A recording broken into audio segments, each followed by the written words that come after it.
welcome to the Geneva Press Club for this lunch talk entitled COP29, Can Countries Unlock New Climate Finance? Thank you to Geneva Solutions Media for setting up this panel talk. In 1 week, on November 11th, is COP29, the UN Climate Change Conference, opening in Baku, Azerbaijan. This COP29 is being billed as the COP of finance, because countries must now set a new global target for climate finance. Both Geneva Press Club and Geneva Solutions are well aware of the human rights issues in Azerbaijan and the call for boycotts issued by NGOs such as Amnesty International, Human Rights Watch, or Freedom House. It is an important topic of discussion, but it is not today's topic. We are here today to discuss the finance of world climate change, which will be at the heart of next week's international negotiations. What are Western and wealthy countries meant to be doing under the commitments set out in the Paris Agreement, including helping to finance vulnerable countries that are unable to cope or adapt to the effects of climate change? What can we expect from next week's Climate Change Conference? To answer these questions, I have now the pleasure to give the floor to Casimira Jeffert, Editor-in-Chief of Geneva Solutions, and her three panelists. Casimira, you have the floor.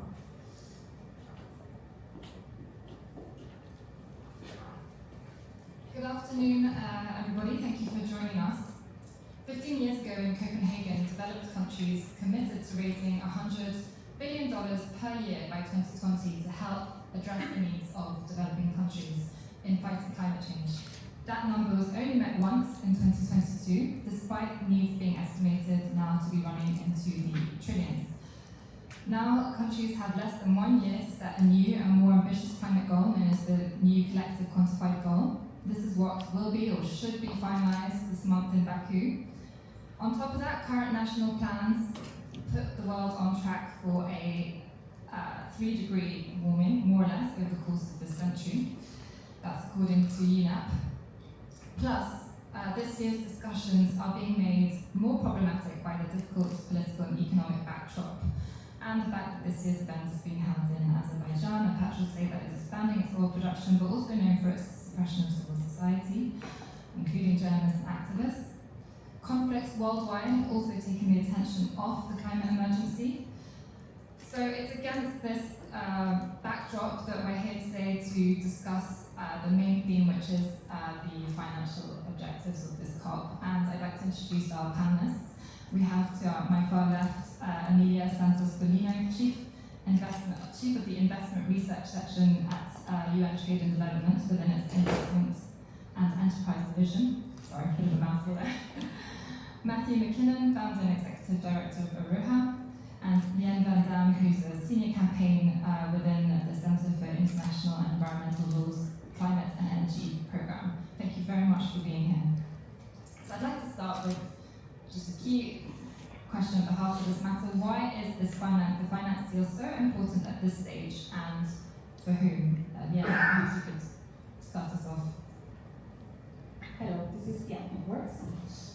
Thank you so much for inviting Sil to this important panel.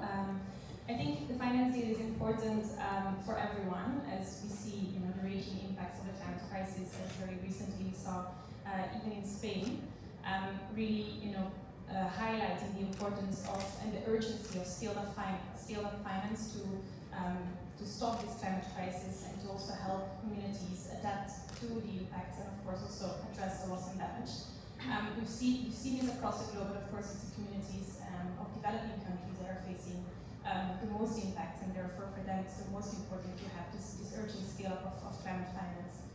There's also a massive erosion of trust under the UN climate negotiations that we've seen in the past years, even in the past decades, related to the fact that, related to many factors, but also related to climate finance and the fact that wealthy states have not upheld their commitments and their obligations to provide finance under the commitment to the 100 billion finance goal. really in the interest of climate ambition and in the interest of the restoring of this trust that this kind of finance goal is really important. And when thinking about ambition, I mentioned resilience and addressing loss and damage, but there is also this really important aspect, which is that next year countries are expected to update and enhance their nationally determined contributions. And especially for developing countries, it will be really crucial to know and to be able to predict how much climate finance they will be able to count on to really increase their ambition and make sure that those MBCs are ambitious, just, and human rights based. So I'll leave it there as a first answer. Thank you. Nice and concise. Matt, how would you describe the political and economic climate and expectations going into this COP? How would you compare it to previous COPs? And could you set the scene for us? Sure, thank you, Casimir. Pleasure to be here. I think it's a bit of a difficult COP. I mean, it's difficult timing. The last COP in Dubai was a very large conference. It was, I believe, by far the largest COP ever held. Something like 100,000 participants. This was way, way beyond any previous conference. And a number of really significant outcomes there, including a renewable energy target for 2030, a capitalized loss and damage fund.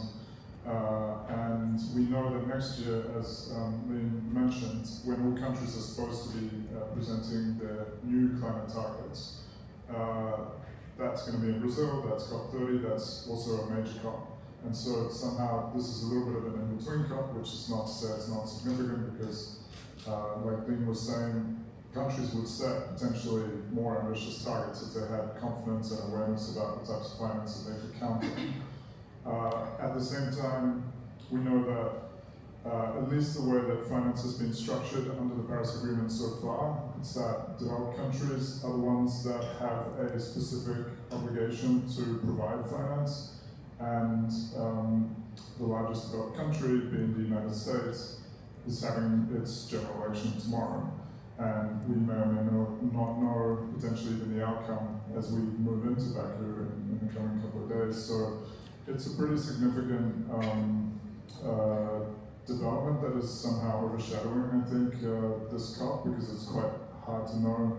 What we do know is that depending on the outcome of that election, one of the candidates is more or less has a track record of pulling out of this entire framework, which could be expected in the future, whereas the other candidate is appearing to be pretty committed to climate action. So those are some really significant developments that are around here. At the same time, economically, I mean, I guess if we're going to deep dive into finance, we'll come to some of the issues that have been on the table around this finance goal, but obviously widening the circle beyond just developed countries is one of the possibilities that is being discussed with more or less probably likelihood of success. But on the other side of the major emerging economies, China has also been in relative financial difficulty in the past years, so the ability for other countries to kind of come forward and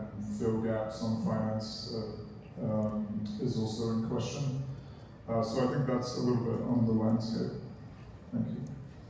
Thank you. And Amelia, if I can perhaps ask you the same question from your perspective and your work, why this finance COP has been termed is important at this stage, and also the role that the private sector can play in filling this gap or in this year's discussions. Many thanks, Karima, Casimira, and Isabel and the Geneva Press Club. I think this is an important and very timely discussion because for the first time, investment and finance, and I emphasize investment because we have really to be creative in this challenging space. As a fellow panelist mentioned, this is a critical turning point because we started with a baseline of 100 billion for the energy needs, but we need to put this in the context of the Sustainable Development Agenda. We are on that estimated recently, now that we are at the midpoint of the SDGs, that the investment needs, the gap, coming from all sources, public, private, institutional, is around 4.5 or 4.4 trillion per annum to achieve the SDGs from here to the 2030. If you take only the climate and energy transition, half of it relates to the energy transition. So we're talking about an annual gap above what we estimate the 1.1 trillion by 2025 that is only for climate. So to summarize, we are facing a 4.4 trillion gap to meet the SDGs. Half of this relates to the energy transition. And not only clean energy, but affordable energy and the technologies needed to provide this energy. If we focus only on climate, the baseline is 1.1 trillion. So what is the role of private investment on this? At UNCTAD, we have done very deep analysis on how private investment can help to meet this gap, especially in developing countries, including the most vulnerable ones. For example, in least developed countries, the UN category of the most vulnerable economies, it shows that over 75% of sustainable infrastructure projects are funded by international project finance. Basically, these are syndicates by the private sector with governments and multilateral development banks. So the finance and investment discussion is very important now. And then if I take the F, the finance, I already talked about investment needs and gap. We calculated at UNCTAD that since 2018, the sustainable bond markets, that is the capital markets, in addition with institutional investors, are sitting on a $7 trillion per annum, cumulative since 2018. So we're seeing that we have an annual gap of 4.4 trillion and the capital market is sitting in all these funds. And it's not making their way to developing countries. So how at COP we can bring together these different constituencies to discuss how bring affordable finance to developing countries is key.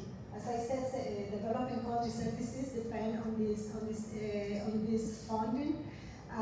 We have voiced the important sectoral deficits that exist not only in the mitigation side of things, but in the adaptation. For private investors to invest in adaptation sectors to climate change, as Ilham mentioned, we have every crises are becoming more frequent, and not only in developing countries. So we need to facilitate that the private sector can come to these difficult markets related to water and to infrastructure. Some of these sectors are highly regulated, and it's very difficult for investors to come in. So really Co-op is giving us the platform. Later on I can come back to how we can use these partnerships. We're working closely with the COP29 presidency, and we are going to launch an initiative on the Finance and Investment Day, that is the Baku Climate Investment Finance Trade Initiative, to facilitate this needed funding for the investment gap. I'm going to stop here, but I'm happy to come back to some of the challenges and issues and how policy coherence and working closer with the private sectors, with institutional investors, in addition to the traditional funders, multilateral banks, and so on, can help to bridge this gap. Thank you very much. We'll come back to you on that. Perhaps we could dig into some of the details then of this NCQG then, and what some of the sticking points are. Who are the lead voices in getting this agreement across the line? What are some of the different positions and proposals on the table?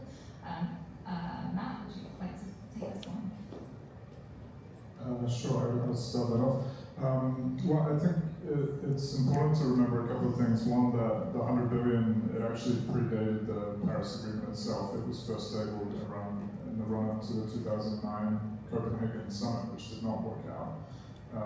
And since then also, given its nominal target, since 2009, it's lost more than 40% of its value. So, and as we've heard, the needs on climate finance are just increasing. We're at the point where the Paris Agreement is almost outside of what was negotiated in terms of its goal of 1.5 degrees, capping that temperature increase, because we're within half a degree, roughly, of that level of warming right now. And so you have on the other side, countries, for instance, on the front lines of the climate crisis. One example, the Marshall Islands, a line-able nation in the North Pacific, who's represented here in Geneva.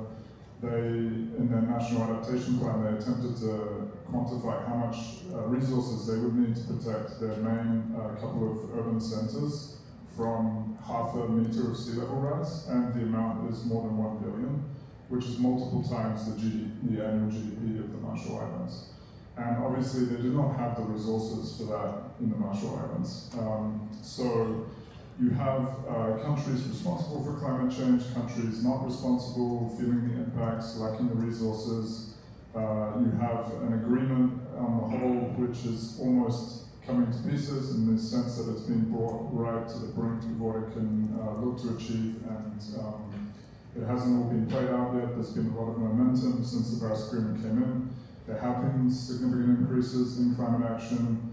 The projected temperature that we're aiming for has been brought down incrementally, and we have seen increases in flows on climate finance.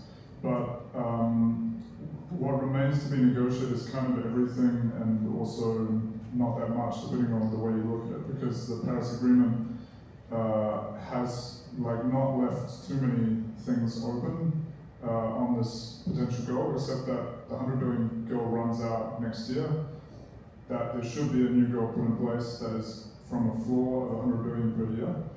And everything else, unless you want to kind of renegotiate the text of the Paris Agreement themselves, is there to be played out for. And we've seen in the expert negotiations that all manner of topics have been brought up, whether it's does that finance goal, which originally included only emissions reduction, mitigation and adaptation, also incorporate loss and damage.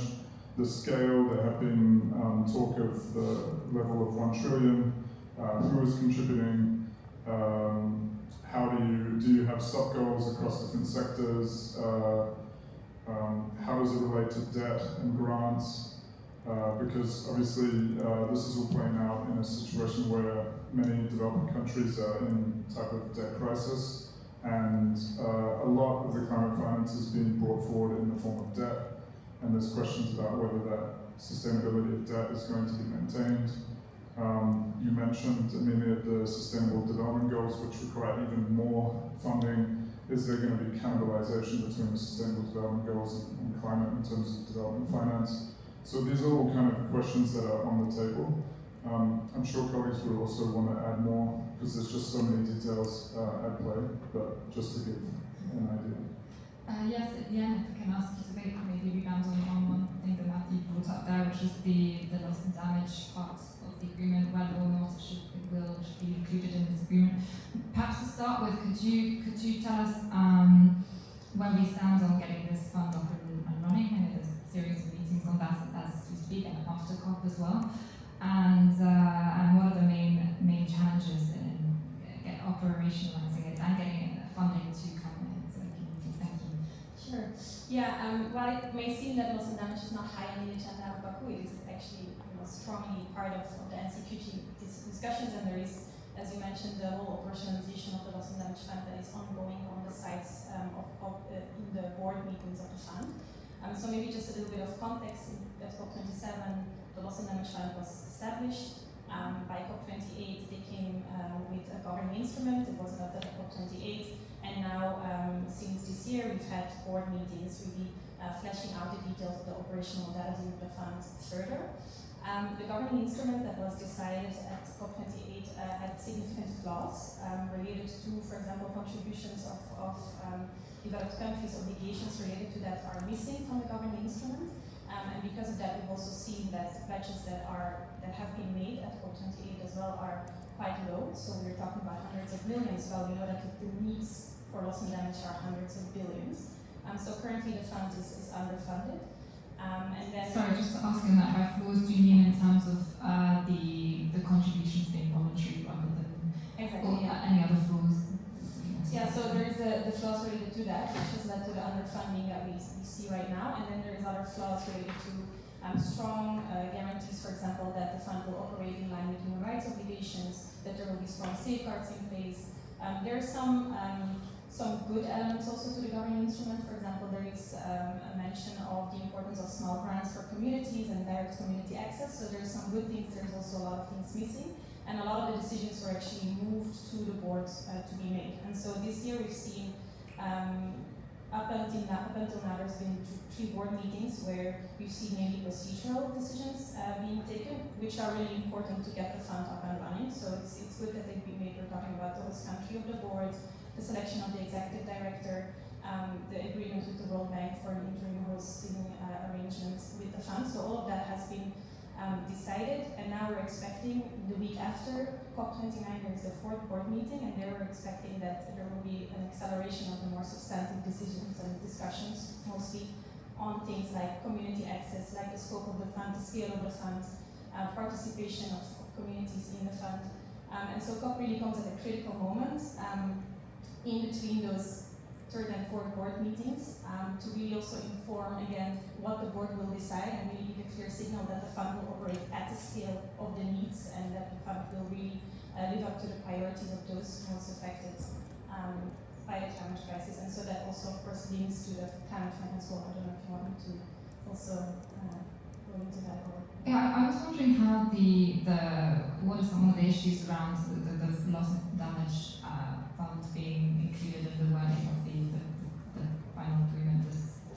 What are some of the contentions there? Yeah, so I think as Matthew already mentioned, there is of course the question of whether there will be sub-goals under the climate finance goal, and if there are sub-goals, whether one of those will be loss and damage, which when you look at it from the evolution of how the negotiations have gone, it makes a lot of sense to have sub-goal and loss and damage, because we now have the loss and damage fund as an operating entity of the financial mechanism of the convention, which makes it clear that loss and damage finance is integral to climate finance, and we see this underfunding of the fund, which needs to be addressed. The board is also tasked with coming up with a resourcing strategy, but the best resourcing strategy is making sure that loss and damage is addressed together with mitigation and adaptation under the climate finance goal that is to be decided at COP29. So that will be really critical also for the fund once it is operational, which will hopefully be soon. We're expecting it in 2025 that they can actually operate at the scale of the needs rather than the hundreds of millions that we currently see. Is one of the contentions then that putting it under the deal would then hold countries more account to then meeting certain obligations and contributions to it?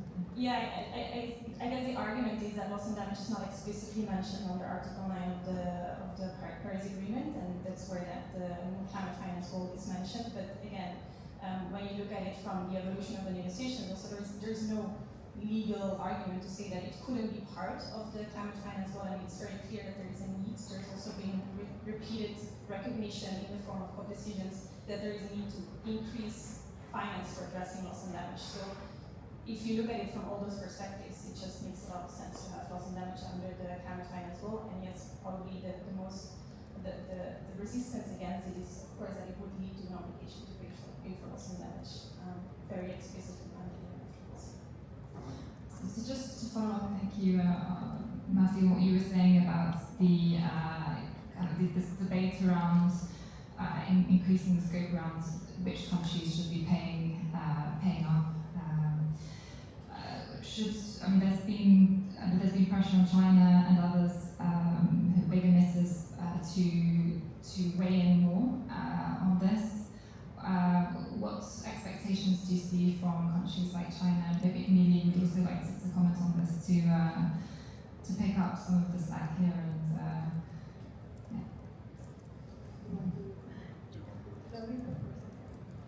Well, I think that for sure the firm position of countries like China in the negotiations would be that this is not what the Paris Agreement was about. They're open to kind of have voluntary commitments that are in the Paris Agreement, but that it's developed countries that continue to have to take the lead on climate finance. Of course, one of the factors that is not clear is what will be the time frame of this new goal. So will it go to 2030, 2035, mid-century? It's unclear. And that would be a part of the negotiation. And reconciling all these things is sort of like, it's pretty difficult, just even between adaptation, mitigation, loss and damage. I mean, you need to fund mitigation so that you can actually stop the warming keep going up. You have to fund adaptation because it's your only line of defense to prevent a loss and damage to occur. But loss and damage is happening because there hasn't been enough mitigation or adaptation, so you have to finance also loss and damage in parallel. Now, everything has to be financed mainly because it's been 20, 30 years of insufficient action on climate. China is the world's largest emitter, but historically not so. So you can also look at, for instance, responsibility of emissions over time, over different time lenses, to try and understand who might be the ones that should take responsibility. But I think those large emerging economies will not kind of step further up unless they see kind of the developed countries doing a more substantial commitment. And it would be on the back of that they would come in with something. Thank you. I just want to go back, take a step back, about this issue of common responsibilities and differentiated responsibility. And I think the work that we have been doing at UNCTAD, and there will be very high-level discussions at COP29, is about what are the issues that we have to focus in this new quantitative COP. And one is issue, in addition to what Roddy Matthew discussed, is the quality and transparency in climate finance. This has two levels. One is the issue of greenwashing that I'm talking about here from the investment and finance perspective, or from the country's responsibility, which has been discussed by Matthew, and it's clear that this is an important issue, is the issue of greenwashing, and a lot of misleading claims from investors in terms of what their contribution to the climate agenda. For example, at UNCTAD, we estimated that around 20% of net exposure to climate positive assets is really climate related. So there is a lot of claim and self-reporting saying that they are investing, that their portfolios are green, they are clean, and in reality it's around 20% only. So these issues have to be part of the whole discussion of transparency. And also, what we're calling for is for standardized reporting mechanisms, and to have a clear distinction where the funds are coming from, what is the real climate and green energy component of this, but also to make a clear differentiation from development aid. And this speaks to the issue that Matthew mentioned about cannibalizing the climate finance and climate goals. We know that all 17 goals have a climate component, even in terms of mitigation, adaptation, and how countries will meet the goals. Take agriculture, agri-food system, for example. It speaks to both sides, mitigation and adaptation, and we have reported there has been a systematic underfunding to the sector, and this has implications for food security, for sustainability, and so on. So we really need a clear distinction and a clear transparency between what is finance, what is funding, what are these new targets and new pledges, and what is development aid, and how it relates to the different sectors, because at the end of the day, climate is part of the SDGs, it's not a separate issue. Again, the issue of establishing new financial targets, the 100 billion baseline is realistic. So this is also where we need also clear discussions and the operational principles of things.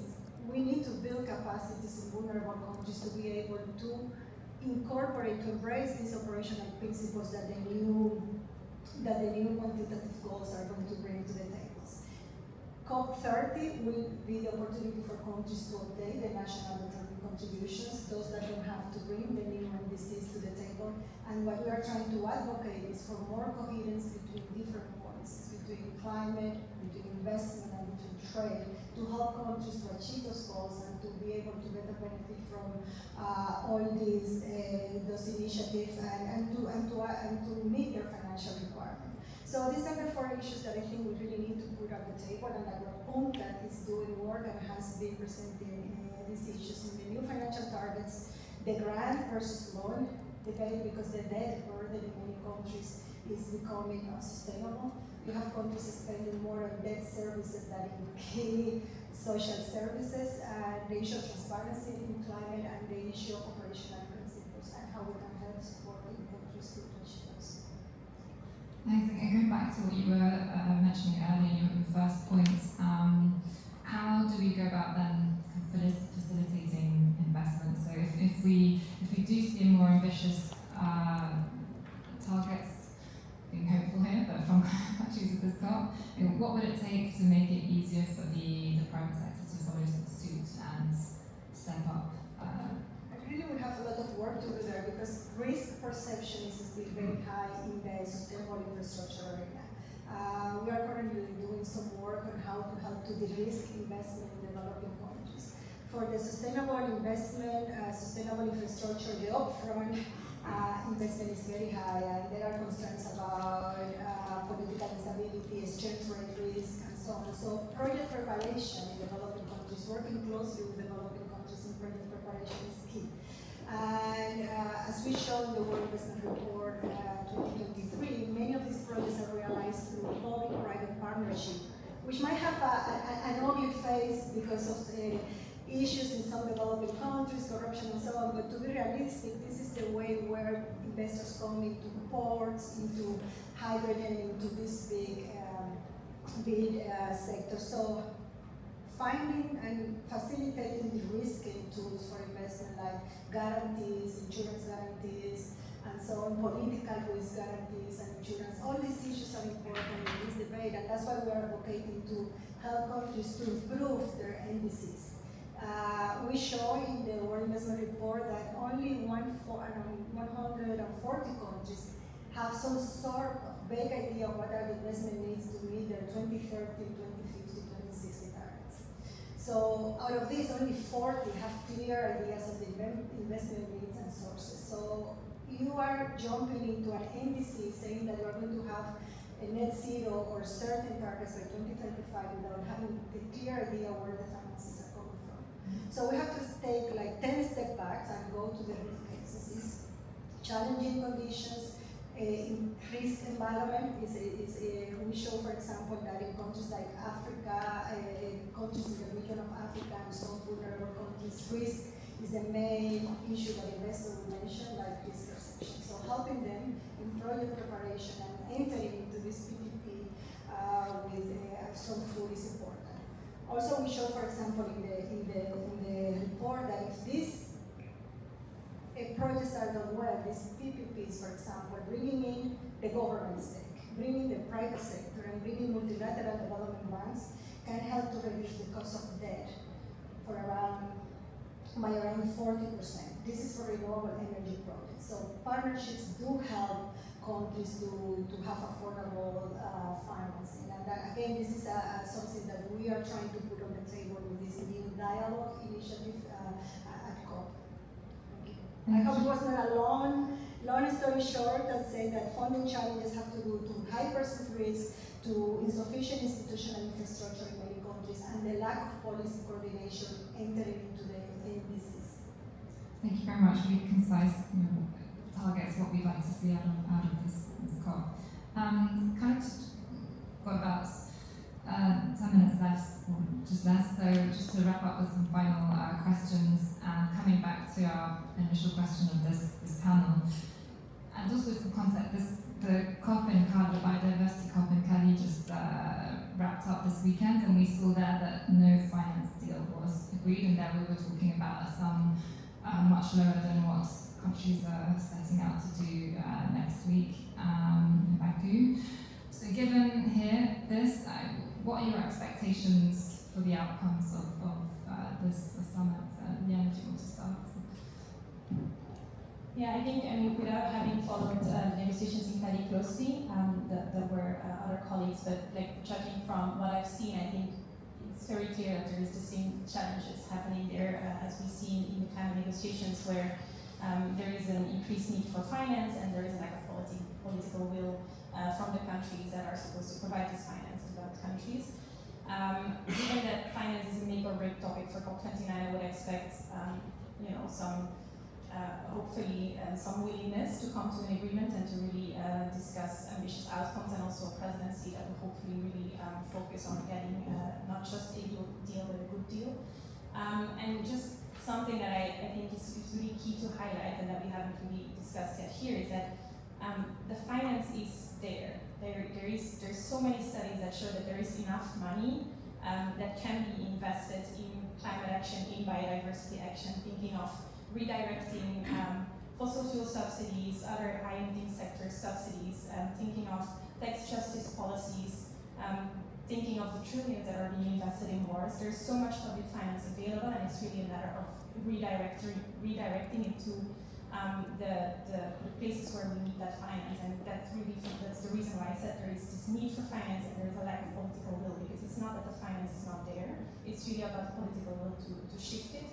And yeah, let's hope that COP29 shows some willingness to do that. Thank you, Matthew. Your thoughts on that? Yeah, sure. Do you see some political will mustering up at the last minute here at this? Well, at a COP, anything can happen at a COP, and I think Baku would be no different.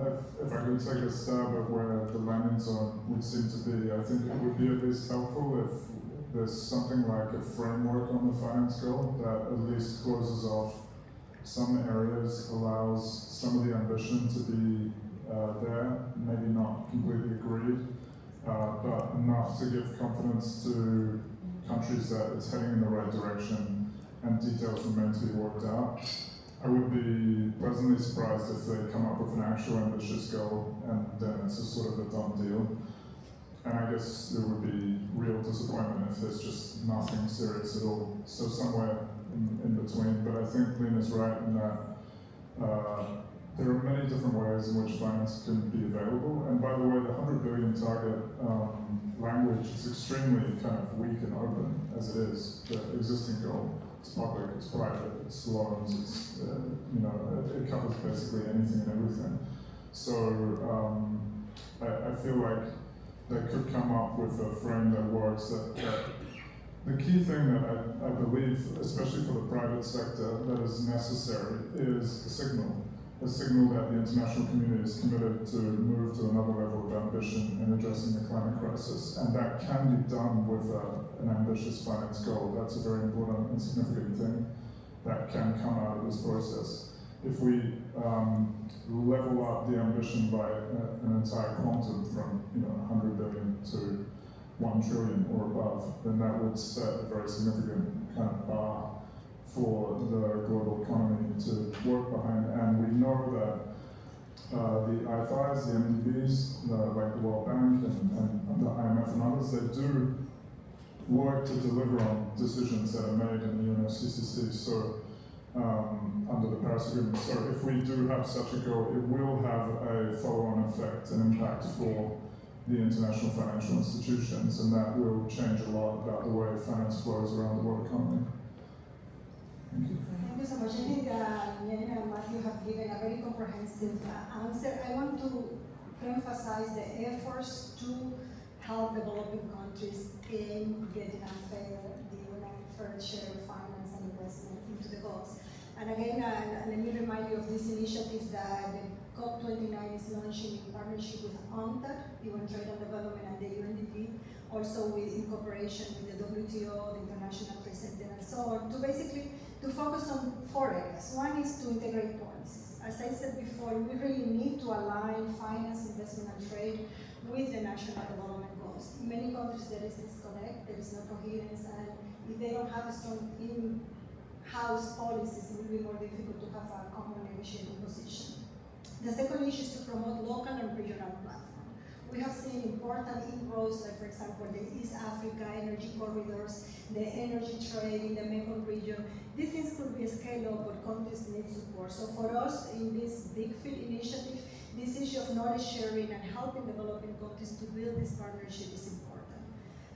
This also leads to facilitate concrete project development. We cannot remain abstract when it comes to these pledges and funding, to work with the private sector to find areas of investment and also concrete project development. And finally, as Matthew mentioned, the role of these global partnerships and how international financial institutions and MDBs can help, especially in terms of de-risking investment and to making the cost of investment, to making investment more affordable. And we are bringing, on the launch of this initiative, the 14th of November at the main stage of COP, we are bringing leadership from these organizations, UN and international organizations, but also private sector, investors, institutional investors, sovereign wealth funds, sectors that are sitting in significant amount of resources to speak with government representatives to see how we can make this work. So thank you so much, and please follow the Trade, Investment and Finance Day. It has a very good name called FIT Day, FIT, Finance, Investment and Trade, and really we want to work with the private sector and with practitioners to make this work. Thank you very much, thank you. And if I may perhaps anticipate, I'll take questions in a second, but just a final point, if I can zoom out to what we mentioned in our introduction, but I think given talking about the location of the COP this year, would you be able to comment, Jan, perhaps on the impact of the context that this COP finds itself in on civil society participation, given the kind of crackdown we've seen on critics, on human rights defenders, on NGOs. Sure. It's as hosting a COP in a country with reported civil space restrictions and crackdown, as we've seen in previous years, and as was mentioned, has been reported by Amnesty Human Rights Watch, also for the host country of this year's COP, really has an impact on civil society participation, on who can attend, what people can say, and of course then also on the ability of the climate talks to deliver ambitious outcomes. The impacts that we've seen over the past years is really energy being lost in discussing security and safety instead of discussing advocacy for climate action. It's self-censorship. It's people even deciding not to attend the talks because they're not sure about the risks that might pose for them.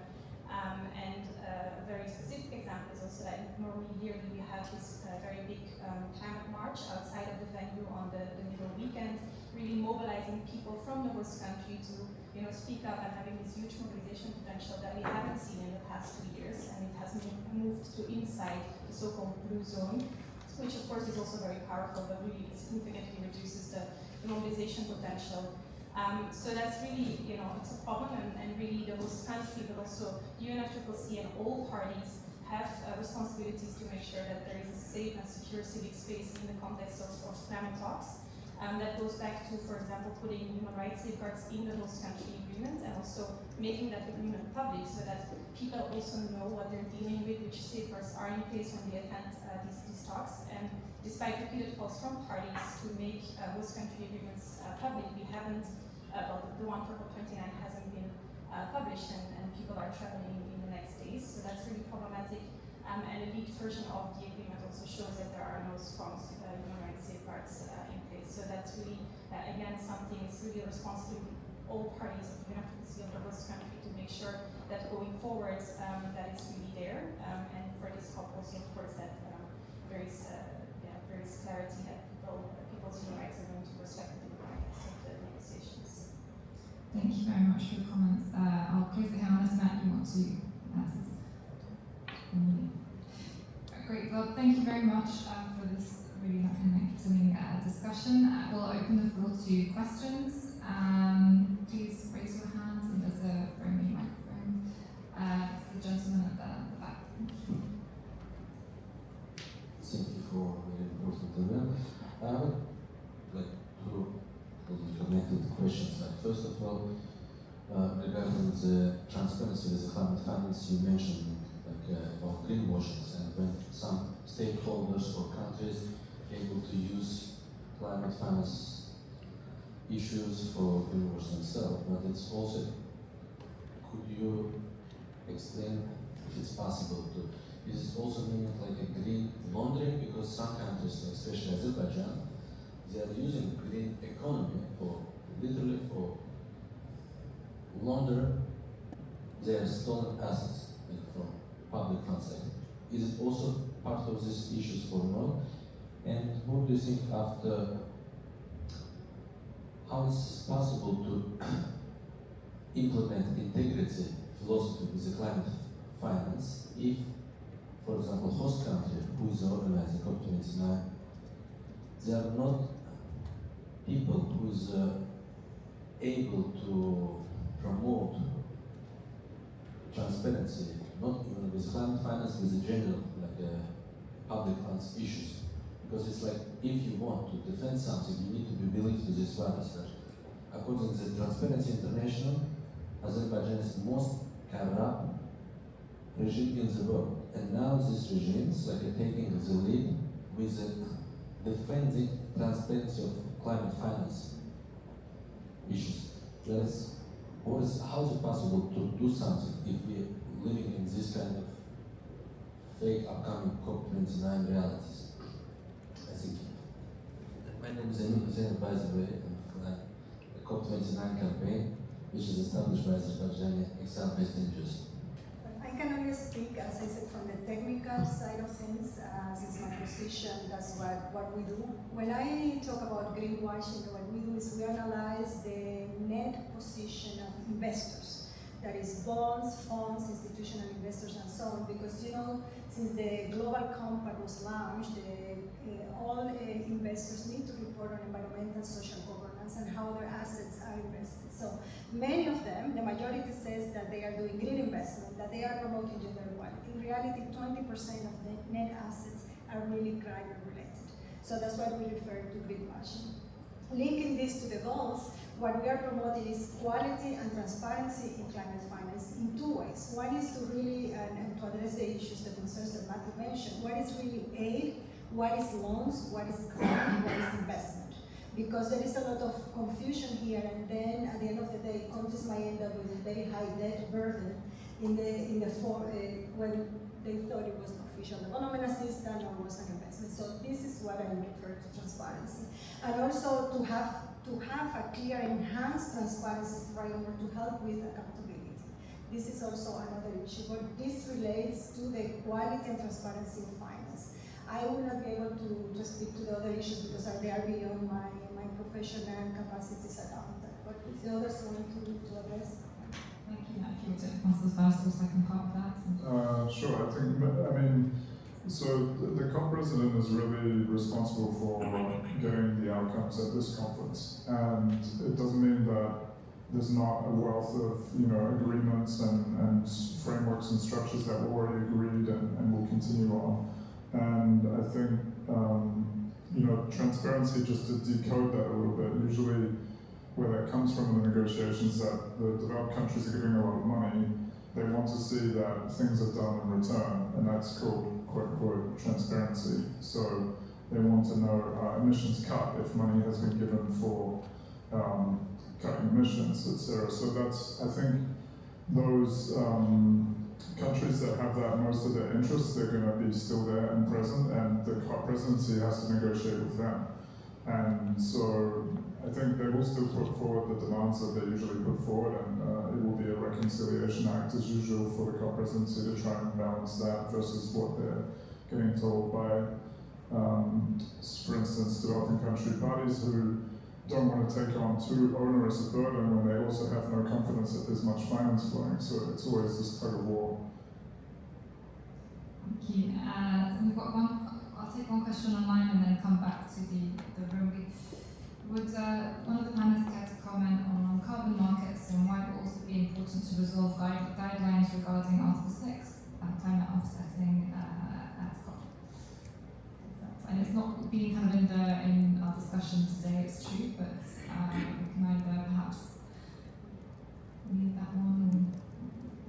I can say a few words about that. I mean, carbon markets, they are part of the Paris Agreement, and so the rules have been sort of agreed upon a few years ago already, that some things still need to be resolved for them to actually starting to be operational. And just the reason why it's important to have those rules in place is because we've seen actually, and that relates to greenwashing, we've seen that carbon markets have led to situations where they haven't actually led to emission reductions, and where it is very much used in the context of greenwashing, and also additionally where human rights violations have been part of these projects. And so these rules are really critical, and they need to be done well, and they need to be comprehensive before any carbon market scheme can actually be implemented. So in that context, it's really important. And to link it back to the discussions on the climate finance goals, something that we really we're warning against is that we're seeing increasingly, because of the increasing finance needs that are there, increasingly carbon markets are being named in the context of climate finance as a means to bring this finance to developing countries, which is absolutely not what climate finance is about. It's carbon markets, of course. The projects might be in developing countries, but the emission reductions are not going to be counted on their counting board, and so this cannot be climate finance, and that's also really important in the context of NCQG, that's recognized that carbon markets are not part of this finance goal. Great, thanks for clarifying, and I'll check this. You had a question? Can I just quickly add on this? Last year at UNCTAD, the World Investment Forum, we had a big gathering, not only of government and also traditional investors, but also sustainable stock exchanges to discuss how carbon market can really help countries to mobilize resources and also to address the goals of the energy transition. So currently there are around, countries intend to use this in the carbon markets in terms of their NDCs, and we show that around 2/3 of countries are intended to use carbon markets in the context of the national determined contribution. So there is, it's starting, and we have a publication, and it's my colleagues that use it in terms of guidelines, that produce it, guidelines for sustainable stock exchanges in carbon market, and I would like you to do that. Thank you very much, and one final question then. Question, yeah, thank you. Thank you very much. My name is Ilham Əliyevdən. I'm environmentalist and international correspondent. I want to say, yes, this COP29, it is the first UNFCCC COP which will clash with another COP, which is COP UNCCD on desertifications. The first time, and which we are running in Riyadh City in Saudi Arabia. It is the first UNFCCC COP which clash also with another COP, CBD, just ended. Yeah. I want to formulate a question, as you mentioned, on LDCs, but yes, and it's correct, but this is the unique COP which is over-mediatized. Since when? Since Copenhagen, it's true, because in that time, in Copenhagen 2008, we were finally that we are not able to do anything on 2012, we are not able to adopt another Kyoto Protocol. But my question is about LDCs, because we intend now collaborate the fourth decade for LDCs reports, and these developed countries are more exposed for climate change and natural disasters. And as you mentioned, I will mention also the other UN agencies that are more involved on LDCs. And yes, I cannot formulate the question correctly, but as you said, yes, campaigner, there are others powerful delegates. Yes, the previous there were 20,000 delegates, now it is 30,000 delegates. The cities also play important role, and some they can invite themselves to be there, not just to the General Assembly that way. So, right now, the question is for you also. It is on LDCs. Can you formulate in place? Yeah. So, because of, hopefully, because it's LDC's Congress, it used to be also at the same time with Copenhagen in that time, in Besiktas. The target is to reduce to the half. And after that, another Congress in Qatar. Yes. Hopefully, this COP will, it will be kind of what we can say for least development countries, because hopefully for the next Congress we will really. I'm not sure I got the question, but you can talk about it. Our entry point with the national determined contributions is to identify the gaps in terms of policy coherence and the needs. So what we are going to do as an organization is to develop guidelines on trade and investment policies to help countries to use these tools to meet the climate goals. We have done identification from the trade side and from the investment side about what policies are already included, what not. Only 40 countries have a clear roadmap on investment needs and sources for the NDCs. So what we're trying to do from here to Rio, to Belém, in Brazil, in COP30, that is the 5-year deadline to update NDCs and to provide new NDCs, to help countries to incorporate these policy gaps and these assessment gaps and the needs gap into the NDCs, because they have, this is a 5-year window, but as we know, countries are resource constrained, and they have, in addition to NDCs, they have the national development plans and sectoral plans. So we want to help from here to COP30 countries by providing guidelines on trade and investment policies to to this, very specific, because this is our mandate as an organization. And we want to use this dialogue that is going to be launched. One of the pillars is to help and to focus on NDC's development and updating. I hope it was clear, but the question was a bit broad. I don't know if others want to add anything. We've got 2 more questions. We'll quickly take those, one online and one in the back of the room. If we could just start with the room first. Many thanks. My name is Mariana Nazareth. I represent Green and Better World. And my question is very quick in the context of climate finance. How do you see the role of civil society, as now it's apparent that many of our colleagues are unable to maintain their activities because of the lack of finances, and they face challenges in addressing climate issues in their native countries.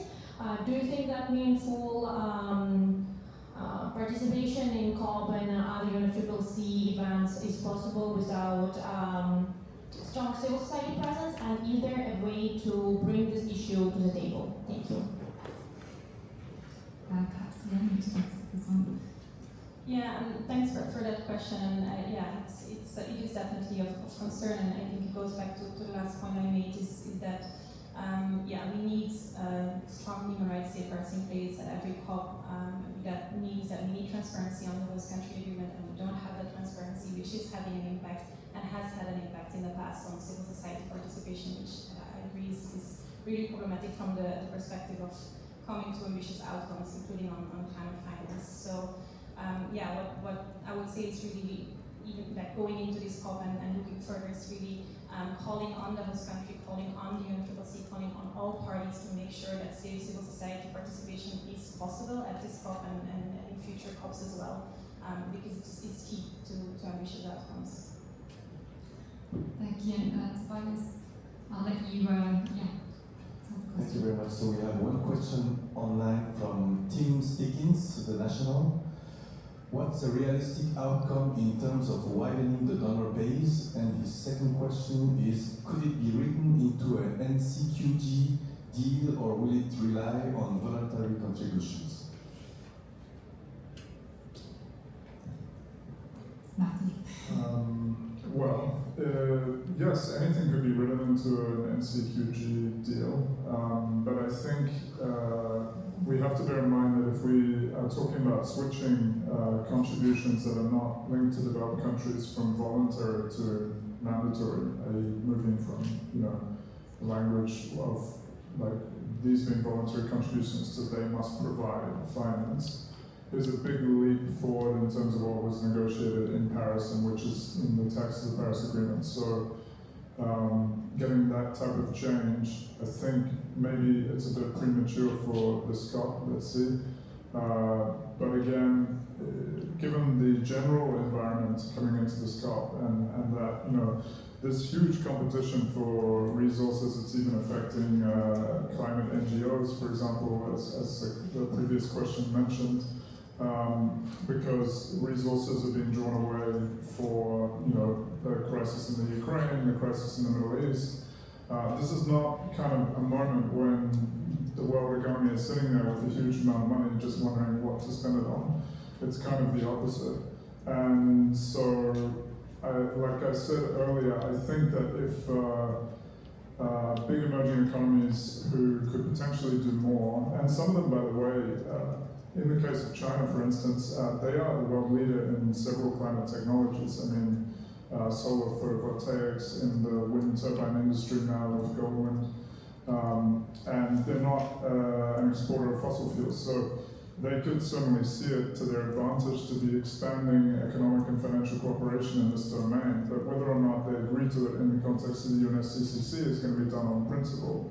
And if there's not a huge kind of effort by developed countries to put something more substantial on the table in terms of their effort, I don't see that these emerging economies are going to kind of come through on a question of principle. And in the context of this COP, it's a bit unlikely given the general economic environment, but let's see. Thank you very much for that conclusion, and I'd just like to thank again, unless I see you picking up your microphones. I just wanted to add, the broadening the financing, the sources base, I think there is some momentum. And the fact fact that at the international macroeconomic arena and development arena, we are talking about reforming international financial architecture to reduce the debt and the burden on the sustainability agenda in developing countries is a very good move. So there is a momentum, and as I said before, the issue that MDBs are committed, or at least are presenting a commitment to de-risking investment and to reduce the cost of capital, which is an important component of this financing pool.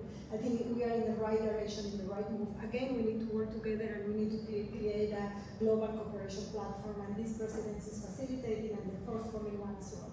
So I think the momentum is there. Now we need to make it work. Thank you. Thank you very much. And again, to just give our panelists' names, maliyyəsində from UN Trade and Development, Matthew McKinnon from Roha, and Jan van Dam from CLD, Centre for International Environmental Law. Thank you very much for your input today, and we look forward to covering your work across COP and following discussions over the next few weeks. And have a good afternoon. Bye-bye. Thank you.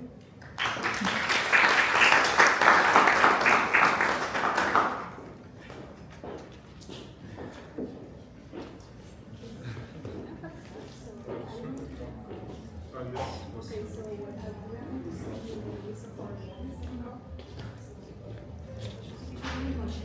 sorry for mispronouncing the I was like trying not to do it. So I was thinking about the names that we have in the blue zone and the green zone. I don't know if you're who's going to go. Okay.